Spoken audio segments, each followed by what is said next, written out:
pouvez nous parler de comment ça s'est passé le 8 octobre, justement, quand vous avez été intercepté par un commando israélien, alors que vous étiez en eau internationale, on sait, Oui. où Israël n'a pas de juridiction. Aucune juridiction.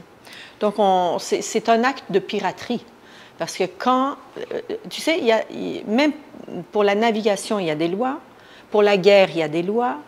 Et quand, en eau internationale, un navire attaque un autre, c'est un acte de piraterie. On appelle ça de la piraterie. Alors, Israël, de manière tout à fait illégale, nous a attaqués dans les eaux internationales, donc a fait un acte de piraterie et nous ont amenés au port de Ashdod, là où on ne voulait pas, on n'avait aucunement l'intention d'aller, donc ils nous ont kidnappés, ils nous ont amenés là-bas de force. La manière dont ça a marché, c'est qu'on était à peu près à, je pense, quelque chose comme 150 000 nautiques de Gaza. Et c'était à 5h30 du matin à peu près qu'on a été attaqué. 1h30 plus tard, le jour se levait. Et normalement, Israël n'attaque pas durant la journée parce que, évidemment, le soir, c'est plus terrorisant, on voit moins, on a moins le contrôle sur l'environnement. Donc, ils préfèrent à chaque fois, ils ont attaqué les navires pendant la nuit. Et aussi, ils veulent, le fait de se faire attaquer en pleine nuit, réveiller, déjà les gens sont un peu sonnés et tout ça, là, ça ajoute au drame. Donc, ils nous ont attaqués. S'ils ne nous avaient pas attaqués, 1 heure plus tard, c'était le jour, donc ils ne nous auront pas attaqués durant la journée et nous, on aurait pu atteindre les eaux de Gaza. C'était le dernier moment pour intervenir avant que vous brisiez Oui, parce que la prochaine nuit, on était dans les eaux de Gaza. Nous, normalement, s'il n'y avait pas eu d'attaque, nous, le vendredi très tôt, vendredi matin, on arrivait à Gaza.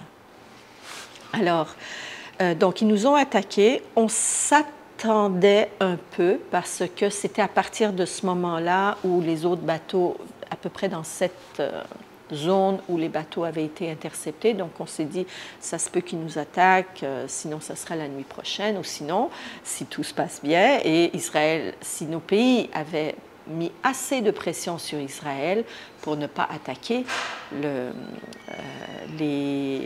convoi, les flottilles, donc on aurait pu aller à Gaza.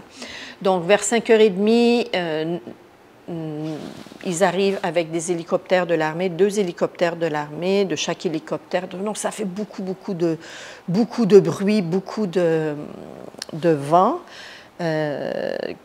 Quand on a su qu'on allait être attaqué, donc ils nous ont signé, la sirène est partie, la sirène d'urgence est partie, il fallait être prêt. Donc, nous, on s'est tous réveillés.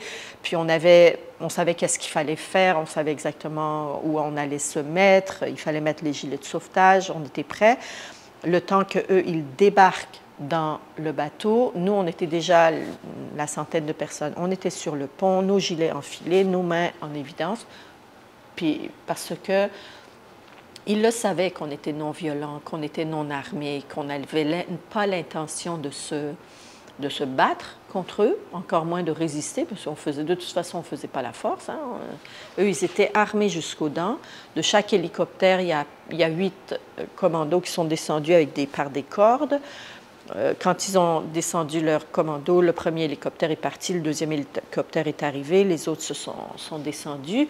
Il y avait 5 Zodiacs et un navire de guerre qui ont entouré notre bateau. Ils ont mis des échelles, ils sont montés dans le bateau. Donc, on a été attaqués par en bas et par en haut.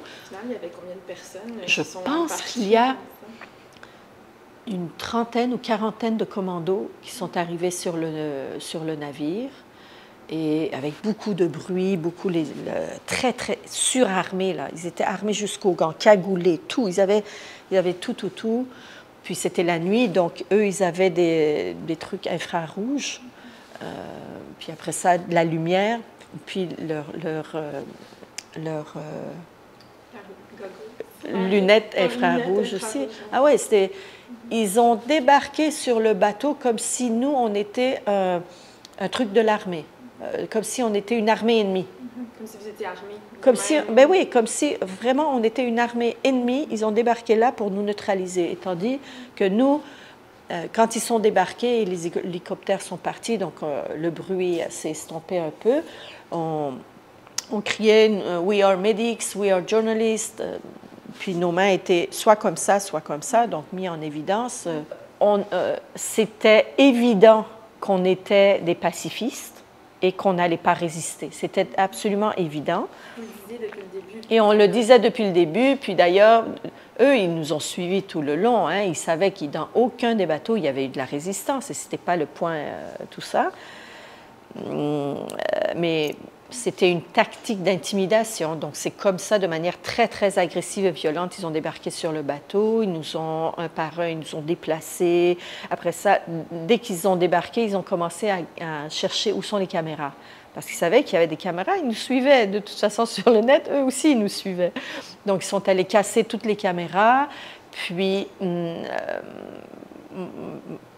moi, on m'a déplacée, je suis allée vers l'arrière du bateau. On m'a demandé d'aller vers l'arrière du bateau. Et vers le bas, il y avait une échelle qui allait vers la cuisine. Puis je ne sais pas qu'est-ce qu'ils étaient en train de casser, mais ils avaient avec quelque chose de métallique. Ils frappaient pour essayer de casser quelque chose. Je n'ai pas compris c'était quoi. Mais en tout cas, ils se sont déployés de manière très, très agressive pour neutraliser ce qu'ils pensaient qu'il fallait neutraliser sur le bateau et essayer de nous intimider. Puis par la suite, ils ont commencé la fouille, puis ils nous ont fait rentrer à l'intérieur. Nous, on transportait du matériel médical, on avait des pansements, des antibiotiques, certains médicaments de base et de la nourriture. Avec ce matériel-là? Ils ont tout gardé avec eux parce que le navire, ils l'ont saisi. Alors, ils ont saisi le navire avec tout le matériel qui était dedans. L'année passée, j'ai été à Istanbul pour faire partie de la flottille et Israël a saboté la mission la veille de notre départ. Donc, nos 3 navires sur lesquels on devait partir, puis on avait cette fois-ci beaucoup plus de matériel. On avait 5500 tonnes de matériel médical et de nourriture non périssable qu'on amenait avec nous. À ce moment-là, l'année passée, le navire qui transportait tout le matériel, il est parti plus tard et il est allé en Égypte. Il a débarqué le matériel, qui sont allés sur des camions, mais on ne sait jamais si ça s'est rendu. Ils ont fait la file sur les routes égyptiennes à la frontière, fermées, interdites par l'armée israélienne, et probablement que ça ne s'est jamais rendu. Même chose avec le matériel que vous transportez. Alors, cette fois-ci, la même chose. De toute façon, le bateau, toute la nourriture qu'on avait avec nous, tous les médicaments qu'on avait avec nous, ils ont été saisis, ils sont au port d'Ashdod. On ne sait pas ce qu'ils vont faire avec. C'était votre première interaction directement avec des militaires israéliens, c'est bien ça? Puis, pendant les jours qui ont suivi cette interception illégale-là, vous en aviez eu d'autres, notamment dans la prison de... Pendant tout le long, leur comportement a été très démesuré avec des humanitaires non armés, non violents, internationaux en plus. On représentait une trentaine de pays. Sur Conscience, on était une trentaine de pays. Avec les gens de Thousand Madlin, on représentait à peu près 40 pays. Donc, on savait... Ils savaient que nos gouvernements allaient demander des comptes, allaient les tenir responsables de notre arrestation et demander notre libération. Donc, la façon dont ils se sont, même avec nous, donc des prisonniers privilégiés, si vous voulez, dès le départ, au moment de l'arrestation, au moment du transport, au moment de la détention, à chaque fois, la réaction était, leur comportement était vraiment très violent, intimidant, humiliant, déshumanisant. Alors, imaginez si avec nous, ils faisaient ça, et si nous, qui transportions juste de la nourriture et des médicaments pour une population qui est tenue affamée, que l'ONU dit qu'il y a une famine là-bas, et tout le monde, la planète entière sait qu'ils sont... Avec le blocus de Gaza, à Gaza, le matériel médical, les pansements. On parlait avec des médecins dans l'hôpital juste quelques jours, 2 jours avant d'être arrêtés, puis ils disaient on n'a pas de pansement. Notre hôpital a déménagé 3 fois la moitié de l'hôpital, ils sont partis du nord de Gaza vers le sud, la moitié de l'hôpital était sous une tente, fonctionnait sous des tentes. Ils n'avaient pas de carburant parce que le carburant aussi ne passe pas la frontière. Donc quand on parle de blocus, le blocus que nous, on voulait briser, c'était justement ça, c'est qu'Israël ne laisse rien passer, y compris carburant que les Palestiniens ont besoin pour l'assainissement de l'eau, pour filtrer l'eau, pour l'énergie pour les hôpitaux. Tu sais, même ça, il ne passe pas. Les gens à l'hôpital, ils disaient on a 2 heures le groupe électrogène, il fonctionne 2 heures par jour. Qu'est-ce qu'on peut faire quand on est médecin puis qu'on travaille avec si peu Et quand il y a un bombardement, il y a 100 malades qui arrivent en urgence, déchiquetés. C'est abominable. Et donc, quand Israël dit les flottilles, vous n'avez qu'à nous donner l'aide, nous, on va l'acheminer, c'est parce que si vous l'acheminiez, l'aide, nous, on n'aurait pas besoin d'aller s'aventurer en mer. Hein? Pourquoi on est allé là?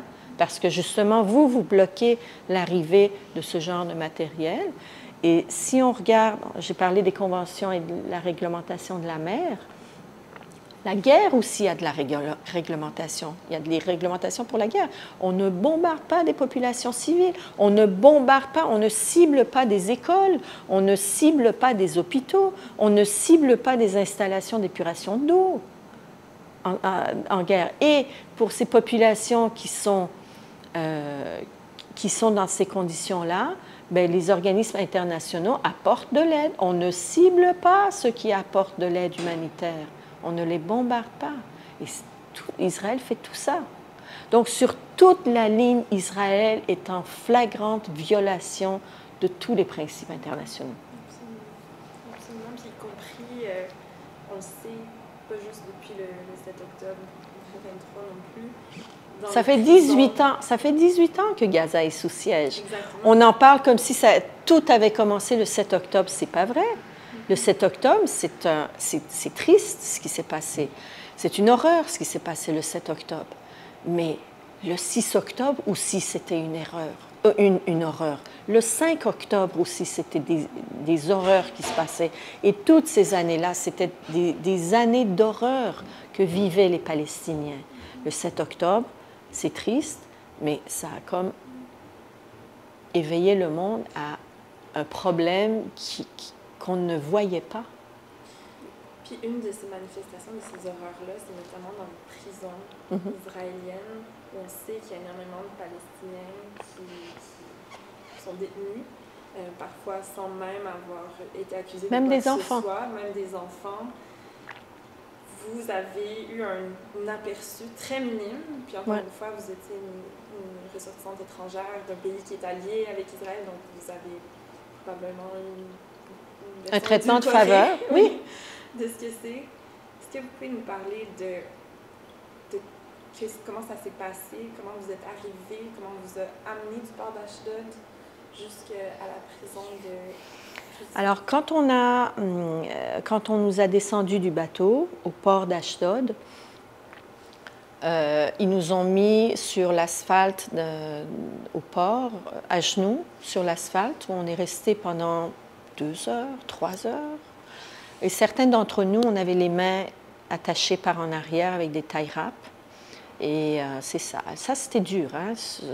Agenouillé pendant 2 heures, tu n'as pas le droit de bouger. Dès que tu bouges, on te... Puis là, la tête aussi penchée, on te baisse la tête très violemment vers le sol. Ça c'était dur.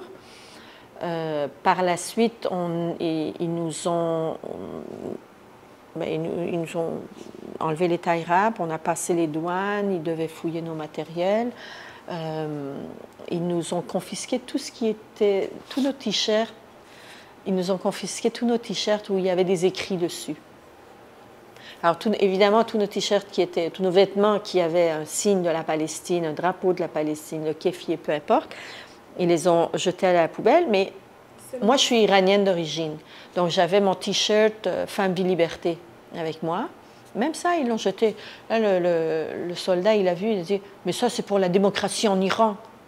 Nous, ici, on est démocratique. » Puis il a pris ça, puis il a pris ça, puis il l'a mis à la poubelle pareil. Alors, donc, ils nous ont enlevé, ils nous ont jeté des affaires qui n'étaient pas nécessaires, des brosses à dents, les écouteurs, tout, poubelle, poubelle. C'est juste pour énerver le monde.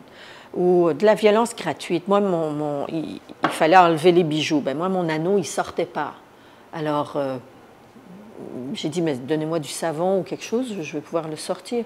Et là, très violemment, soit tu te débrouilles pour le sortir vite, soit on te coupe ton doigt. Franchement. Ouais, même comme menace, c'est niaiseux.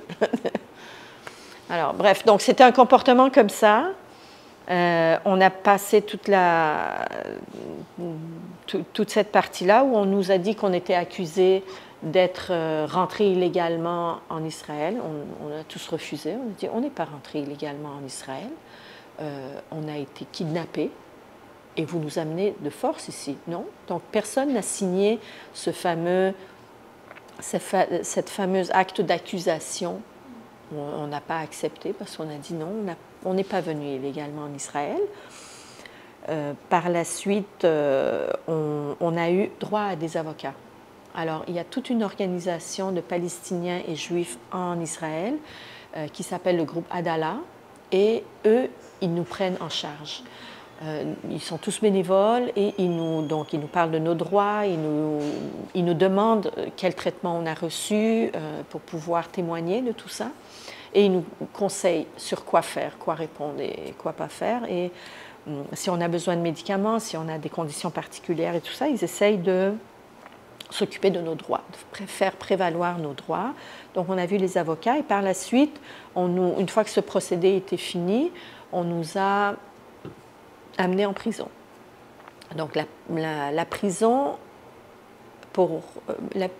il y avait à peu près 2 ou 3 heures de distance de la prison. Je ne sais pas si c'était 2 ou 3, mais c'était à peu près cette période de temps qu'on a passée parce qu'on est arrivé en plein milieu de la nuit à la prison.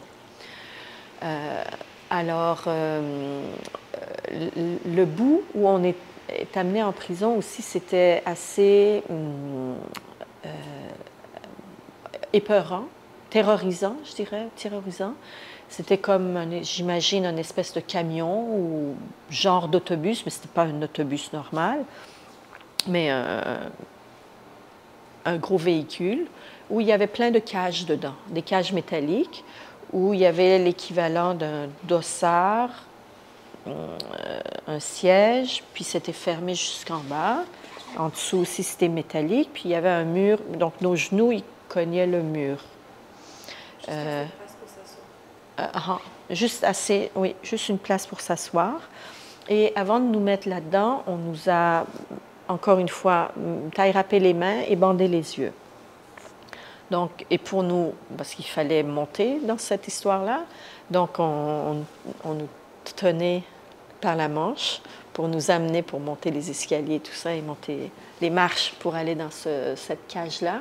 Et ça m'a vraiment fait penser à comment on était arrêté en Iran, parce que j'avais vécu exactement la même chose en Iran, étant opposant au gouvernement iranien. Ils nous arrêtaient, ils nous bandaient les yeux, ils nous attachaient, puis ils nous traînaient, ou ils nous donnaient des bâtons. Ils nous donnaient des bâtons, on devait tenir le bâton, puis les suivre dans ce labyrinthe où ça fait partie de leur jeu de torture psychologique, parce que peut-être que la salle où ils faisaient l'interrogatoire était juste à côté, là, mais il fallait passer par plein d'endroits, monter des escaliers, descendre des escaliers, retourner. Juste assez pour installer le climat de terreur. Quand tu ne sais pas où est-ce que tu marches, puis tu peux trébucher en plein milieu aussi, là. Donc, ils nous ont amenés comme ça pour nous asseoir dans cette cage métallique. C'est ça. Donc, on était 4 dans notre cage, on était 4. La porte aussi était métallique et très, très lourde. Il y avait des chaînes qui pendaient, donc à chaque mouvement, le bruit des chaînes métalliques, tu as les mains bandées, tu as les mains attachées, les yeux bandés, la clim à fond. On a gelé et ça a duré, je ne sais pas, 2 heures, 3 heures. Ils nous ont amenés comme ça en prison. Puis, une fois rendus en prison, ils nous ont enlevé le bandage, ils nous ont... Non, on avait encore les mains serrées. Ils nous ont descendus et ils nous ont mis dans une grande cage. Dans une grande cage, l'équivalent de cette pièce, où il y avait des barreaux métalliques tout le long et sur le toit aussi, à peu près à hauteur de 2 mètres, pas plus. Donc c'était vraiment, on avait l'impression d'être des bêtes. Et on est resté là peut-être une demi-heure, le temps qu'ils viennent, puis qui nous amènent un par un pour nous déshabiller, nous donner les vêtements de prison, puis nous mettre dans notre cellule, peut-être une demi-heure. Dans les cellules, est-ce que vous étiez ensemble? On était ensemble. Heureusement, on n'était pas seuls. J'imagine, dans ce genre de climat, être seul dans cet environnement aurait été terrorisant. Mais étant donné qu'on était ensemble, c'était quand même très bien. Donc, dans cette cage-là, mais l'impression que le senti, on était des animaux et on nous traitait comme des animaux. Alors, on s'est dit, ben, les Palestiniens, c'était une prison pour Palestiniens. Alors, les Palestiniens qui viennent ici, une fois que tu sors de là, disons que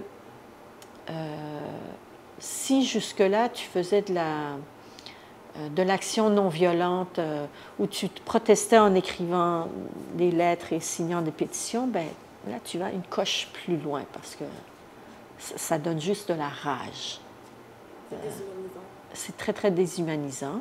Et quand tu dis c'est tellement disproportionné avec ce que nous, on a fait et on demandait, et ce qu'on représentait comme danger, alors imagine les Palestiniens. Mais les Palestiniens, qu'ils arrivent là, c'est pas vrai qu'ils sont des terroristes. Des fois, ils les amènent là juste parce que les voisins leur jettent la poubelle devant... Les voisins, si c'est des colons, s'ils sont dans un environnement où les colons répandent leur installation, jettent les poubelles sur eux, n'importe quel geste de protestation, eux, ils le considèrent comme un acte terroriste. Alors... Puis on voit même qu'il y a des enfants qui finissent dans ce syndrome. À penser justement qu'on peut être un enfant et être dans une situation comme ça. Est-ce que vous imaginez? La haine, ça fait 8 décennies que la Palestine est sous occupation. Donc, ça fait 8 décennies que la haine est cultivée dans ce pays et on les a laissés faire. On a laissé faire Israël. Si nos pays avaient intervenu plus tôt, on ne serait pas rendu là. Mais tous nos pays ont laissé faire commettre cette injustice à la population palestinienne et n'ont pas arrêté l'État d'Israël à commettre ces crimes-là. Personne ne les a empêchés de le faire. Donc c'est très, très, très frustrant. Dans la cour où il y avait nos cellules, il y avait 13 cellules. La prison, je pense qu'elle était très grande parce qu'à un moment donné, ils nous ont mis dans un autobus pour nous amener d'un endroit A à l'endroit B dans cette prison-là. Donc j'imagine que ça devait être grand, cet environnement. On était dans le désert. La cour dans laquelle il y avait nos 13 cellules, c'était un secteur pour les femmes, ce n'était pas mélangé. Et il y avait une cour avec encore une fois des grilles sur le plafond. Et en face de notre cellule, dans la cour, il y avait une immense affiche. Et en arabe, c'était marqué dessus le nouveau Gaza. Et sur cette affiche-là, il y avait des ruines totalement, un petit chemin et des gens qui quittaient. Alors, c'est ça qu'il voulait montrer à tous les jours à ces Palestiniens qu'on amène en prison. C'est ça qu'on a fait avec votre ville et on en est fiers et on va tout vous détruire. C'était... Moi, quand j'ai vu ça,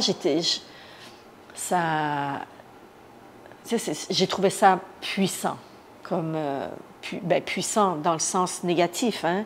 J'ai trouvé ça violent. J'ai trouvé ça très violent. Très violent.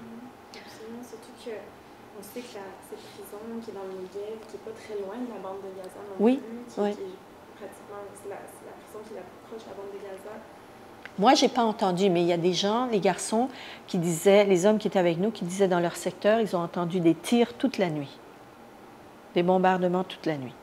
On imagine de voir cette image-là chaque jour et d'entendre. Et c'est une affirmation de la part d'Israël que c'est ça qu'on veut. On veut que chez vous, c'est ça qu'on voulait faire, c'est ça qu'on a réussi à faire. Puis le... Selon vous, est-ce qu'il n'y a pas, ça me semble, je me demande quand vous voyez ça, puis qu'on entend par exemple des gens qui remettent en question les accusations de génocide, Alors, ils ne veulent juste pas se mettre à l'évidence, là. Et ces gens-là, moi, je suis sûre, l'histoire va juger nos sociétés, va juger nos gouvernements de complicité. C'est pas possible. Il y a 30 ans, il y a eu le génocide en Rwanda. On n'a pas agi et on a vu la catastrophe. Je me dis, peut-être il y a 30 ans, il n'y avait pas les réseaux sociaux, on ne savait pas. Peut-être on ne savait pas assez. Peut-être on aurait... Mais on a appris qu'il ne fallait plus jamais ça. Bien là, ça se fait devant nos yeux, sur nos écrans. Donc, on ne peut plus dire qu'on ne le savait pas. Personne ne peut dire que je ne savais pas ce qui se passait en Palestine. Pendant que vous étiez détenu, puis en déplacement après, parce que vous avez pu sortir finalement après, je pense que c'était 2 jours?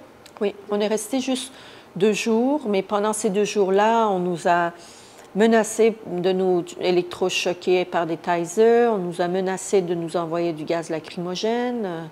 On a quand même eu droit à ces traitements aussi, malgré le fait qu'on était des privilégiés. Puis tu sais, quand tu sais, nous on savait qu'ils n'allaient pas pouvoir nous garder longtemps là-bas. Donc nous on savait que c'était du court terme, 1 jour, 2 jours, 1 semaine, maximum 2 semaines. Mais les Palestiniens, eux, ils restent là, des fois à vie. Des fois à vie. C'est ça la vraie violence psychologique, c'est de ne pas savoir du tout, puis de ne pas avoir de contact avec la maison, avec ses proches, de ne pas savoir quand est-ce qu'on va les revoir. Et ils nous réveillaient régulièrement, cette stratégie de déstabilisation et de désorientation. De nous réveiller en pleine nuit, avec beaucoup de bruit, avec la grosse lumière, sans aucune raison valable. Hein. Ils n'avaient pas besoin de faire ça. Mais quand le geôlier y arrive, puis en plus, encore une fois, ouvrir, fermer les portes, c'est beaucoup de bruit, du gros bruit de métal. Et le bruit de métal qui se frotte, là, il est très violent. C'est très violent. Ça, c'était des gardes qui faisaient ça. Oui. Puis on sait qu'en Israël, il y a le service militaire obligatoire. Est-ce que vous pouvez nous décrire un peu les interactions justement que vous avez eues avec ces personnes-là? Est-ce qu'il y a quelque chose qui se choque? Bien, clairement, beaucoup de Ils choses sont très jeunes, mais... très très jeunes. Les gens, et probablement c'était des gens qui faisaient leur service militaire. Peut-être c'était des gens qui faisaient leur service militaire parce qu'ils étaient vraiment très jeunes.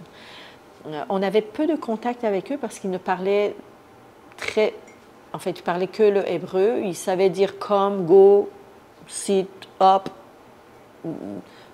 don't tell, quiet. Ils avaient juste des mots. Ils connaissaient juste des mots en anglais. Donc nous, on n'a pas pu interagir réellement avec eux. Mais ces gens-là parlaient tout le temps ensemble et très fort et riaient beaucoup. Donc ça aussi, j'imagine que ça se peut pas là, ça se peut pas que les gens, que leur attitude soit de parler comme ça en temps normal. Donc je ne sais pas, en tout cas, ça aussi ça tombait sur les nerfs, mais j'imagine que c'était voulu de leur part, ça faisait partie de leur stratégie. Des gens très très jeunes et l'autre élément aussi, avec les Israéliens de la flottille, les traitements étaient beaucoup plus sévères. On avait 4 personnes avec passeport israélien, 1 arabe et 3 juifs. Et ces gens-là ont été battus, ont été mis en isolement. Donc, ont eu un traitement beaucoup plus sévère parce qu'ils comprenaient ce qu'ils disaient, probablement qu'ils leur répondaient. Et alors, et aussi parce qu'ils étaient israéliens, les gardiens de la prison avaient comme une espèce de haine supplémentaire envers eux. Alors, nous, on n'a rien mangé. On nous a donné de la nourriture. Je pense qu'on donnait de la nourriture 2 fois par jour, une fois le matin, puis une fois le soir, je pense. Dans une partie de la cour, il y avait 2 grandes télévisions et ils mettaient en boucle, ils nous montraient en boucle les événements du 7 octobre. Et des fois, nous, ils ne nous ont pas appelés pour aller l'écouter, mais il y a des gens qui ont appelé des cellules, puis il fallait qu'ils regardent ça. Et juste en dessous de ces écrans-là, il y avait une table. Donc, j'ai vu des gros bacs de plastique où, mettons, il y avait du pain, puis dans un autre des tomates. Donc, j'imagine que c'était pour le déjeuner. Ou une fois, ils ont donné du riz avec, je pense, du thon. Mais nous, on n'a rien mangé. Pourquoi? Parce qu'on ne faisait pas confiance à ce qu'il y avait dans cette nourriture. On a dit ils peuvent vouloir nous intoxiquer. Donc, ouais, on ne faisait pas confiance, donc on n'a rien mangé. L'eau, c'était important, il faisait quand même très chaud. Alors, on avait besoin d'eau, on a demandé de l'eau, ils ne nous ont pas donné de l'eau, ils ont dit il y a un robinet dans la cellule parce qu'il y avait une petite toilette fermée. Donc, ils ont dit buvez l'eau du robinet. On ne l'a pas fait parce que la cellule à côté, son eau, elle n'était pas claire. Donc, on s'est dit, je ne sais pas, pour éviter d'être malade et tout, on n'a presque pas bu. Moi, j'ai bu quelques gorgées à un moment donné parce qu'il fallait... Mais le lendemain, quand des gens de l'ambassade sont venus, l'ambassade canadienne, du consulat canadien sont venus nous visiter à la prison, on a demandé d'avoir de l'eau, mais on n'a jamais eu de l'eau. Quand vous avez eu cette visite-là de consulaire du Canada, comment c'était vos interactions avec ces représentants-là qui sont censés vous protéger ou au moins vous représenter? Mais ils nous ont demandé ce qui s'était passé, ils nous ont demandé si on avait reçu, par exemple, si on avait des besoins médicaux, si on les avait reçus ou pas. Ils nous ont demandé si on avait été maltraités ou pas. Mais ils n'avaient aucune information sur ce qui allait se passer. Donc, ils n'avaient rien à nous dire. Ils nous ont donné de l'information ils avaient contacté nos familles les avaient contactés, en fait. Donc, ils nous ont donné des nouvelles de nos familles, ils ont vérifié pour voir s'ils pouvaient donner nos informations à ceux qui les avaient appelés. Donc, on a validé ça avec eux. Puis, ils nous ont donné des nouvelles de nos familles. Puis, eux, ils rapportaient nos nouvelles à la famille. C'est ce qu'ils ont fait. Mais ils n'avaient aucune information à savoir ce qu'il allait advenir avec nous, si on allait être libérés tôt ou tard. Ils n'avaient aucune information. Par contre, pourtant, le consulat belge, par exemple, quand les prisonniers belges ont reçu la visite du consul belge, eux, ils ont su qu'il y avait eu des ententes avec le gouvernement turc pour que le gouvernement turc envoie un avion pour nous rapatrier. Et c'est comme ça qu'on a été rapatriés à Istanbul.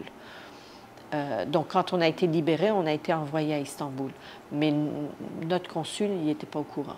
Tu n'es pas au courant ou vous voulez peut-être pas vivre ton père? Je ne sais pas. Mais...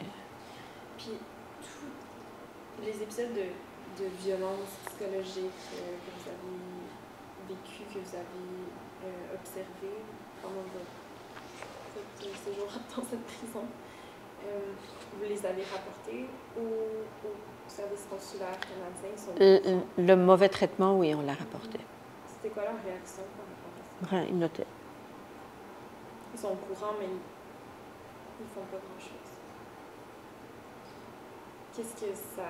Comment vous sentez par rapport à ça, que le gouvernement vous laisse un petit peu à merci d'un... Notre gouvernement n'a pas agi. Notre gouvernement n'a pas agi quand il était le temps d'agir.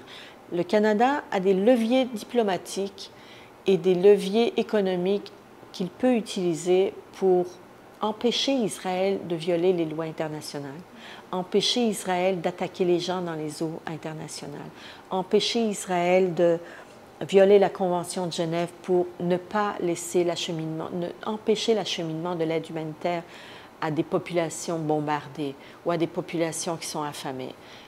Le Canada a ces leviers-là et ne les utilise pas. Donc le Canada, s'il voulait faire quelque chose, il l'aurait fait. Il ne voulait pas le faire.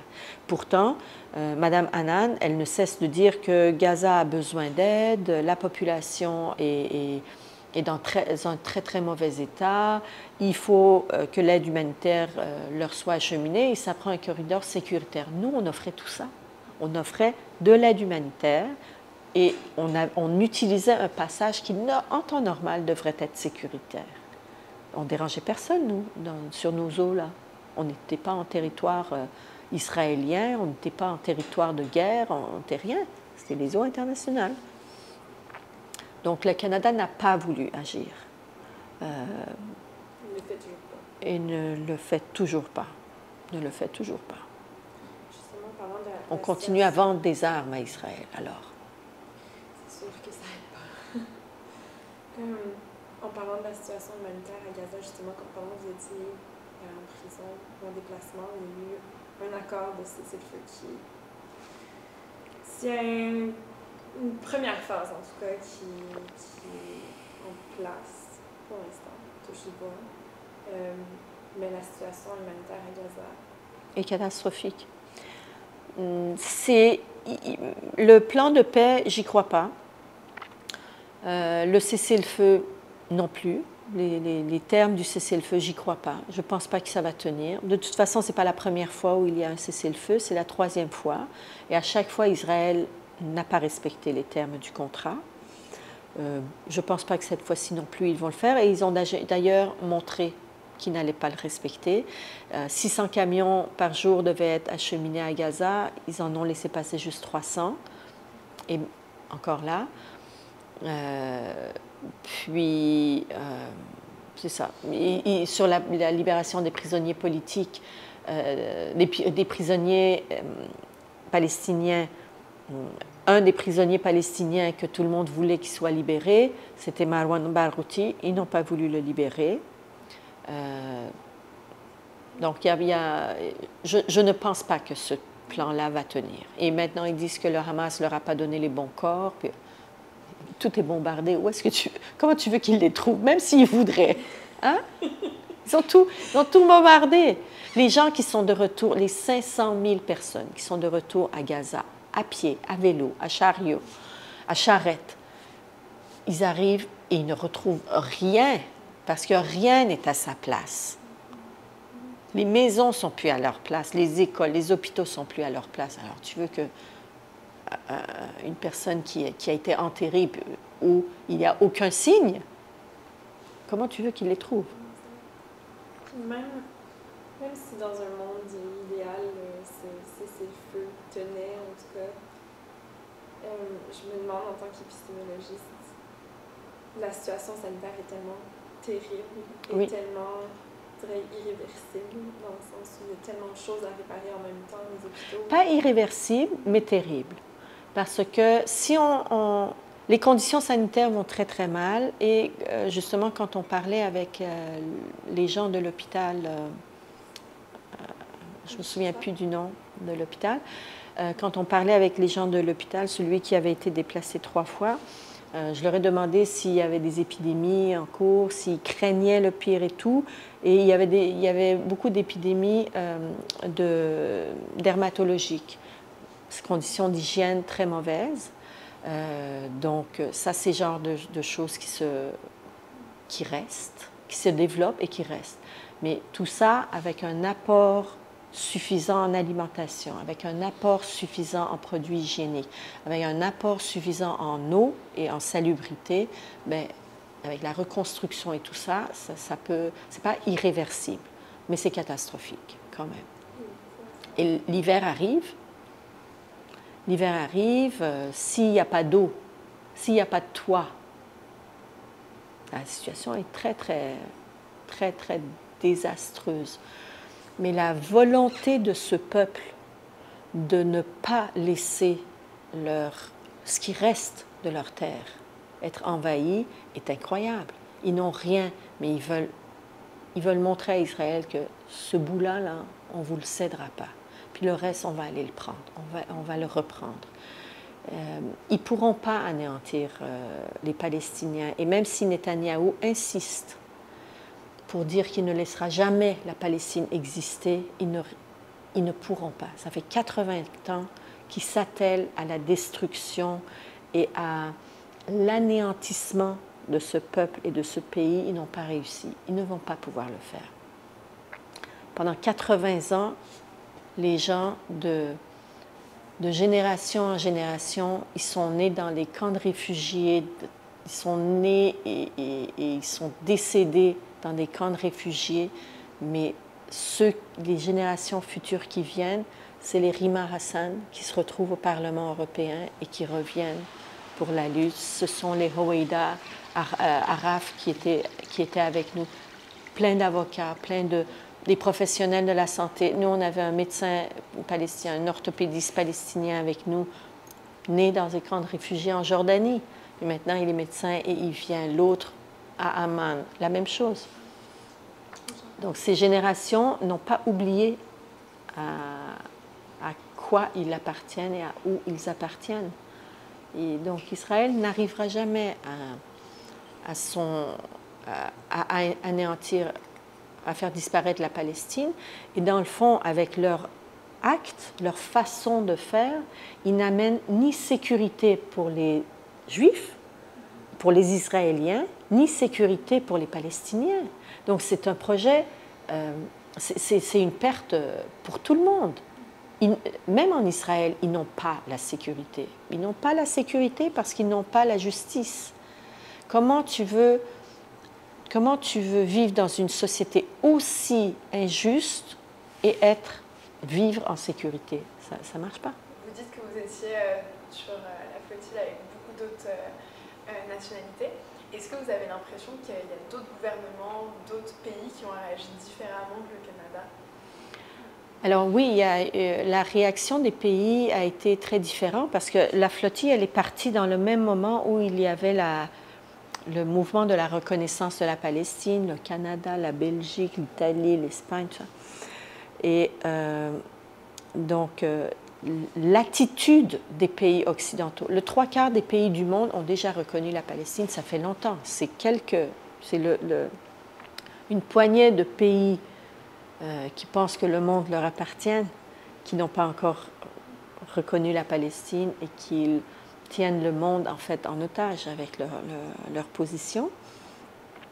Mais le fait de reconnaître la Palestine et le fait, je pense, les attaques gratuites qu'Israël a fait sur les flottilles, la façon dont ils ont empêché cette marche mondiale à partir de l'Égypte, les gens qui voulaient aller à pied à la frontière de Gaza, la façon dont la brutalité qui a été utilisée pour empêcher, pour mater ces mouvements-là, a été déterminant, à mon avis, pour que les pays, les gens se révoltent encore plus et fassent pression sur le gouvernement. Quand il y a 1 million de personnes à Rome dans les rues, quand ils font la grève, quand les débardeurs dans les ports refusent de charger les conteneurs qui sont destinés à Israël, quand même sur le tarmac de l'aéroport, ils vont faire des manifs pour empêcher un avion de partir, ça c'est de la pression sur les gouvernements. Donc, par exemple, la Grèce finit par envoyer un navire, l'Italie finit par envoyer un navire, la Turquie finit par envoyer un navire. Donc il y avait des navires de ces pays européens qui étaient là pour, on ne sait pas, surveiller les flottilles, accompagner les flottilles, protéger les flottilles, on ne sait pas. Mais peu importe leur objectif, le message que ça a envoyé à Israël, c'est que cette flottille-là, elle est dans ses droits et nous ne sommes pas d'accord avec le fait que tu les attaques. Même si ça n'a pas été dissuasif parce que finalement, on a été attaqué. Mais si l'Italie avait dit « non, mais là, si tu attaques, je t'attaque », ben peut-être. Donc, s'ils avaient réagi un peu plus, avec un peu plus de fermeté, peut-être qu'Israël aurait fini par céder et nous serons rendus à Gaza. Juste symboliquement, le fait de déployer des navires militaires. C'était fort, comme le message qu'ils envoyaient à Israël, même si à la dernière minute ils se sont retirés. Le message qu'ils envoyaient à Israël, c'est que tu as tort. Et on est même prêt à envoyer un navire pour ça. Mais Israël, il ne respecte rien. Il ne respecte rien tant qu'il n'est pas forcé. C'est pour ça que maintenant on dit, dans le fond, nous, ce qu'on doit faire, ce qu'on doit faire maintenant, continuer à faire pression sur nos gouvernements. Premièrement, pour qu'ils forcent Israël à respecter le cessez-le-feu, s'assurer que l'aide humanitaire se rende à Gaza, mais exercer des pressions économiques sur Israël pour qu'il cesse l'occupation. Parce que la reconnaissance d'une Palestine de façade, qui n'a ni frontières, ni armée, ni gouvernance, on ne lui donne rien, on ne lui accorde rien, ça c'est un peu comme ce qu'on a fait avec nos autochtones au Canada. Donc le Canada, dans le fond, et les pays européens, ils veulent faire des réserves arabes en Palestine. C'est tout ce qu'ils veulent. Ils ne veulent pas une vraie Palestine, un pays qui a le droit d'autodétermination, parce qu'on le dépouille de tous ces outils d'autodétermination, de ces outils nécessaires pour pouvoir faire fonctionner le pays. Alors, il faut, pour qu'Israël respecte ça, il faut qu'on fasse de la pression, qu'on exerce de la pression. Et Israël, il a montré qu'il viole et continue à violer toutes les lois, les principes, les accords. Il ne respecte rien. Donc, soit c'est l'armée qu'il faut envoyer. Donc, ça, c'est le message que Gustavo Petro a dit. Il dit internationalement, là, la diplomatie a échoué. Alors maintenant, il faut créer une armée internationale pour aller empêcher Israël de faire ce qu'il fait, pour qu'il cesse le génocide. Donc, si on ne veut pas arriver à le faire militairement, bien là, économiquement, on va peut-être pouvoir le faire.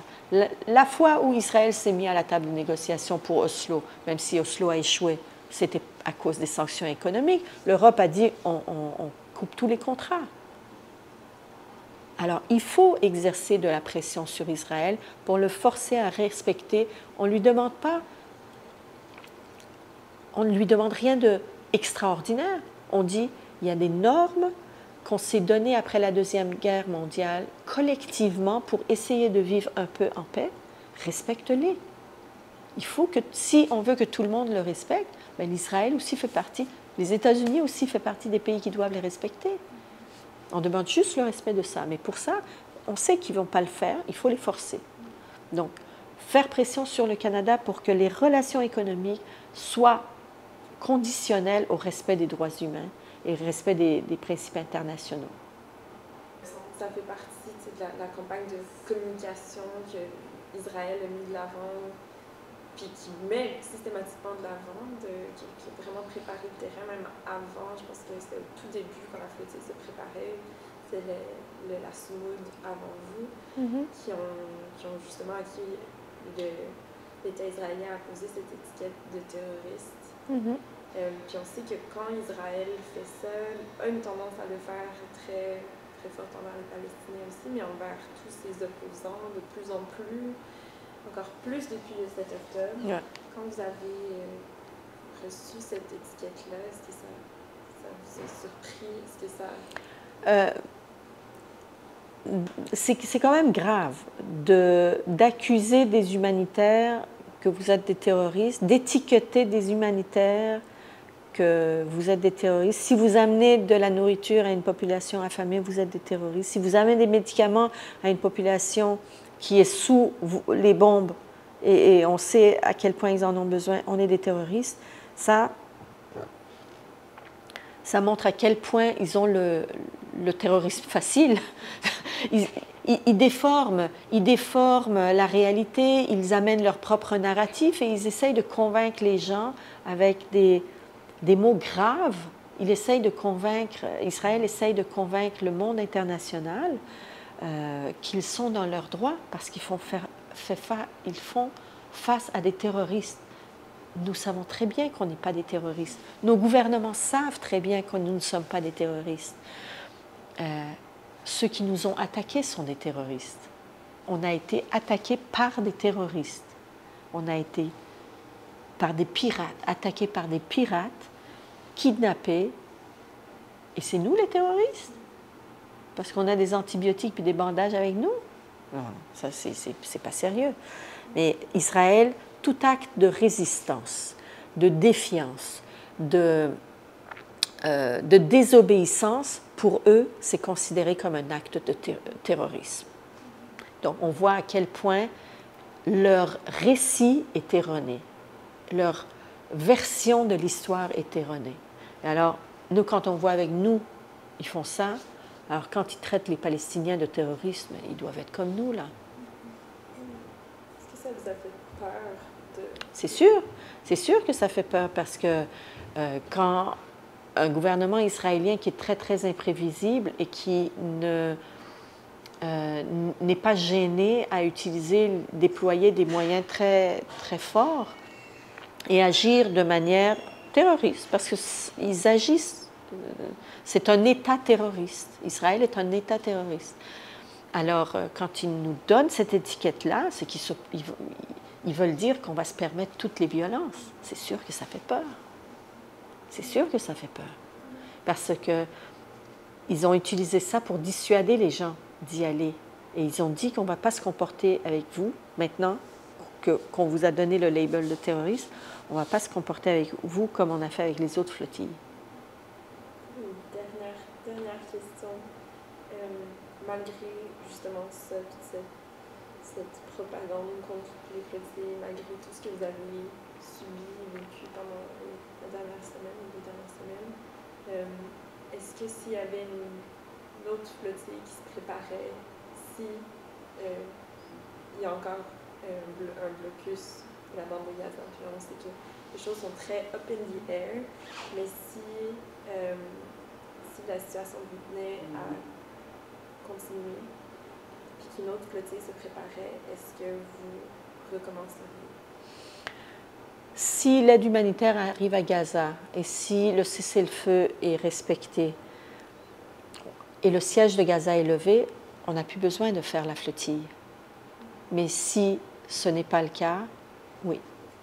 Sur les 150 qu'on était en prison, on était sur les bateaux, que ce soit la flottille de FFC, Freedom Flotilla Coalition, ou les Thousand Madeleine, ou les Somoud, que j'ai rencontrés en prison ou en chemin, il n'y en a pas un qui a dit « je ne reviendrai pas ». La question était, est-ce qu'on revient avec nos vêtements de prison déjà?